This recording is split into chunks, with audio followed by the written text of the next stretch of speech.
राधे राधे। राधा रानी की कृपा आप सब पर बनी रहे। जय माता दी। आज हम दुर्गा सप्तशती का चौथा अध्याय सुनेंगे। आप चौथा अध्याय सुनने से पहले दुर्गा कवच, अर्गला स्रोत और कीलक जरूर सुने। उसका वीडियो डिस्क्रिप्शन बॉक्स में मिल जाएगा। तो चलिए हम अध्याय सुनते हैं। इंद्र आदि देवताओं द्वारा देवी की स्तुति। ध्यान। जया नाम वाली दुर्गा देवी का ध्यान करें। उनके श्री अंगों की आभा काले मेघ के समान है। वे अपने कटाक्षों से शत्रु समूह को भय प्रदान करती हैं। उनके मस्तक पर आबाद चंद्रमा की रेखा शोभा पाती है। वे अपने हाथों में शंख, चक्र, कृपाण और त्रिशूल धारण करती हैं। उनके 3 नेत्र हैं। वे सिंह के कंधे पर चढ़ी हुई और अपने तेज से तीनों लोकों को परिपूर्ण कर रही है। इस प्रकार देवी का ध्यान करके चौथा अध्याय प्रारंभ करें। ऋषि कहने लगे, अत्यंत पराक्रमी दुरात्मा महिषासुर तथा उसकी सेना के देवी के हाथों मारे जाने पर इंद्र आदि देवता प्रणाम के लिए गर्दन तथा कंधे झुकाकर उन भगवती दुर्गा की उत्तम वाणी द्वारा स्तुति करने लगे। उस समय अत्यंत हर्ष के कारण उनके सुंदर अंगों में रोमांच हो आया था। देवता बोले, संपूर्ण देवताओं की शक्ति का समुदाय ही जिनका स्वरूप है तथा जिन देवी ने अपनी शक्ति से संपूर्ण जगत को व्याप्त कर रखा है, समस्त देवताओं और महर्षियों की पूजनी उन जगदम्बा को हम भक्ति पूर्वक प्रणाम करते हैं। वे हम लोगों का मंगल करें। जिनके अनुपम प्रभाव और बल का वर्णन करने में भगवान शेषनाग, ब्रह्मा जी तथा महादेव जी भी समर्थ नहीं है। वे भगवती चंडिका संपूर्ण जगत का पालन एवं भय का नाश करने का विचार करे। जो पुण्य आत्माओं के घरों में स्वयं ही लक्ष्मी रूप से, पापियों के यहाँ दरिद्रता रूप से, शुद्ध अंतःकरण वाले पुरुषों के हृदय में बुद्धि रूप से, सत्पुरुषों में श्रद्धा रूप से और कुलीन मनुष्यों में लज्जा रूप से निवास करती हैं, उन आप भगवती दुर्गा को हम प्रणाम करते हैं। हे देवी, आप संपूर्ण विश्व का पालन कीजिए। मातेश्वरी, आपके इस अचिंत्य रूप का, असुरों का नाश करने वाले भारी पराक्रम का तथा समस्त देवताओं और दैत्यों के समक्ष युद्ध में प्रकट किए हुए आपके अद्भुत चरित्रों का वर्णन हम किस प्रकार कर सकते हैं। आप संपूर्ण जगत की उत्पत्ति का कारण है। आप में सत्वगुण, रजोगुण और तमोगुण, ये तीनों गुण मौजूद हैं। हम तो क्या, भगवान विष्णु और भगवान महादेव आदि देवता भी आपका पार नहीं पा सकते। आप ही सबका आश्रय है। यह समस्त जगत आपका अंशभूत है, क्योंकि आप सबकी आदि भूता अव्यकृता प्रकृति है। हे देवी, संपूर्ण यज्ञों में जिसके उच्चारण से सब देवता तृप्त होते हैं, वह स्वाहा आप ही हैं। पितरों की भी तृप्ति का कारण आप ही हैं। अतएव सब लोग आपको स्वधा भी कहते हैं। हे देवी, जो मोक्ष की प्राप्ति का साधन है, अचिंत्य महाव्रत स्वरूपा है। समस्त दोषों से रहित जितेंद्रिय तत्व को ही सार वस्तु मानने वाले तथा मोक्ष की अभिलाषा रखने वाले मुनिजन जिसका अभ्यास करते हैं, वह भगवती पराविद्या आप ही है। आप शब्द स्वरूपा परम पवित्र ऋग्वेद, यजुर्वेद तथा उद्गीत के पदों के पाठ से युक्त सामवेद का भी आधार आप ही हैं। आप देवी वेद त्रयी देवी हो। आप 6 ऐश्वर्यों से संपन्न भगवती हैं। इस विश्व की उत्पत्ति एवं पालन के लिए आप ही वार्ता हो। संपूर्ण जगत की घोर पीड़ा का नाश करने वाली आप ही हैं। हे देवी, समस्त शास्त्रों का ज्ञान कराने वाली मेधा शक्ति आप ही है। दुर्गम भवसागर से पार उतारने वाली नौका रूप दुर्गा देवी भी आप ही हैं। आपकी कहीं भी आसक्ति नहीं है। कैटभ के शत्रु भगवान विष्णु के वक्षस्थल में एकमात्र निवास करने वाली भगवती लक्ष्मी तथा चंद्रमा को मस्तक पर धारण करने वाले भगवान शंकर द्वारा सम्मानित गौरी देवी भी आप ही हैं। आपका मुख मंद मुस्कान से सुशोभित निर्मल पूर्ण चंद्रमा के बिंब का अनुकरण करने वाला और उत्तम स्वर्ण से भी अधिक कांति से कमनीय है। तो भी उसे देखकर महिषासुर को क्रोध हुआ और सहसा उसने उस पर प्रहार कर दिया। यह बड़े आश्चर्य की बात है देवी। वही मुख जब क्रोध से युक्त होने पर उदय काल के चंद्रमा की भांति लाल और तनी हुई बोहों के कारण विकराल हो उठा। तब उसे देखकर जो महिषासुर के प्राण तुरंत ही निकल गए।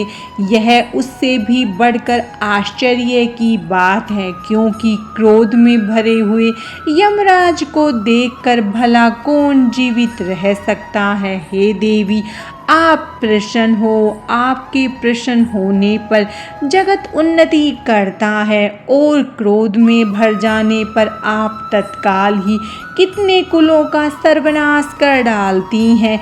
यह बात भी अनुभव में आई है, क्योंकि महिषासुर की यह विशाल सेना क्षण भर में आपके कोप से नष्ट हो गई। सदा अभुदय प्रदान करने वाली आप जिन पर प्रसन्न रहती हैं वे ही आदर पाते हैं। उन्हीं को धन और यश मिलता है।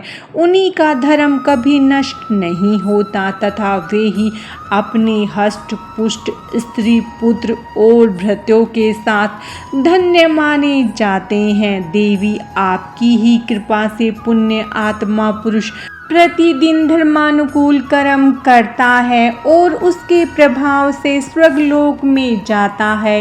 इसीलिए आप तीनों लोकों में निश्चय ही मनोवांछित फल देने वाली हो। माँ दुर्गे, आप स्मरण करने पर सब प्राणियों का भय हर लेती है और स्वस्थ पुरुष द्वारा चिंतन करने पर उन्हें पवित्र बुद्धि प्रदान करती हैं। दुख, दरिद्रता और भय हरने वाली देवी, आपके सिवा दूसरी कौन है जिसका चित्त सबका उपकार करने के लिए सदा ही दयार्द्र रहता हो। देवी, इन राक्षसों के मारने से संसार को सुख मिले तथा ये राक्षस चिरकाल तक नरक में रहने के लिए भले ही पाप करते रहे हों, इस समय संग्राम में मृत्यु को प्राप्त होकर स्वर्गलोक में जाएं। निश्चय ही यही सोचकर आप शत्रुओं का वध करती हैं। आप शत्रुओं पर शस्त्रों का प्रहार क्यों करती हैं? समस्त असुरों को दृष्टिपात मात्र से ही भस्म क्यों नहीं कर देती? इसमें एक रहस्य है। ये शत्रु भी हमारे शस्त्रों से पवित्र होकर उत्तम लोक में जाएं। इस प्रकार उनके प्रति भी आपका विचार अत्यंत उत्तम रहता है। खड़ग के तेज पुंज की भयंकर दीप्ति से तथा आपके त्रिशूल के अग्रभाग की घनीभूत प्रभा से चौंधिया कर जो असुरों की आंखें फूट नहीं गई, उसमें कारण यही था कि वे आपके चंद्रमा जैसे सुंदर मुख का दर्शन करने में लगे रहते थे। अस्त्रों की ओर उनकी दृष्टि नहीं जाती। देवी, आपका शील स्वभाव दुराचारियों के दुष्स्वभाव दूर करने वाला है। साथ ही यह रूप ऐसा है जो कभी चिंतन में भी नहीं आ सकता है और जिसकी कभी दूसरों से तुलना भी नहीं हो सकती, तथा आपका बल और पराक्रम तो उन दैत्यों का भी नाश करने वाला है जो कभी देवताओं के पराक्रम को भी नष्ट कर चुके थे। इस प्रकार आपने शत्रुओं पर भी अपनी दया ही प्रकट की है। हे वरदायिनी देवी, आपके इस पराक्रम की किसके साथ तुलना हो सकती है तथा शत्रुओं को भय देने वाला एवं अत्यंत मनोहर ऐसा रूप भी आपके सिवा और कहाँ है। हृदय में कृपा और युद्ध में निष्ठुरता, ये दोनों बातें तीनों लोकों के भीतर केवल आप में ही देखी गई हैं। मातेश्वरी, आपने शत्रुओं का नाश करके इस समस्त त्रिलोकी की रक्षा की है। उन दैत्यों को भी रणभूमि में मारकर स्वर्ग में पहुंचाया है तथा उन दैत्यों से हमें डर बना रहता था उस भय को भी दूर किया है। आपको हमारा नमस्कार है। देवी, आप शूल से हमारी रक्षा करें। अंबिका, आप खड्ग से भी हमारी रक्षा करें। घंटा की ध्वनि और धनुष की टंकार से भी हम लोगों की रक्षा करें। चंडिके, पूर्व, पश्चिम और दक्षिण दिशा में आप हमारी रक्षा करें तथा ईश्वरी, अपने त्रिशूल को घुमाकर उत्तर दिशा में भी हमारी रक्षा कीजिए। तीनों लोकों में आपके जो परम सुंदर एवं अत्यंत भयंकर रूप विचरते रहते हैं, उनके द्वारा भी आप हमारी तथा इस संसार की रक्षा करें। हे अंबिके, आपके हाथों में शोभा पाने वाले खड्ग, शूल और गदा आदि जो जो अस्त्र हैं, उन सब के द्वारा आप सब प्रकार से हम लोगों की रक्षा कीजिए।